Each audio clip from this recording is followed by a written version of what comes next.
Well, that was the difference between a cut shell and a standard buckshot. Thanks for watching. And from That Needs Adjusting, I'm Justin. Have you ever wondered what a cut shell is or what it does? Well, that's what it is. It looks a little bit wonky.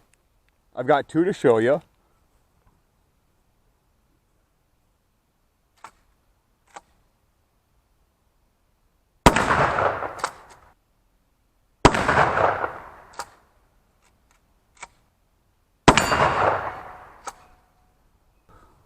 So that's the comparison between the cut shell and the standard buckshot round right there. There's buckshot on target. Somehow I got it right in there, and it may have splattered or sunk in all the way. It's hard to tell, but the log is cracked.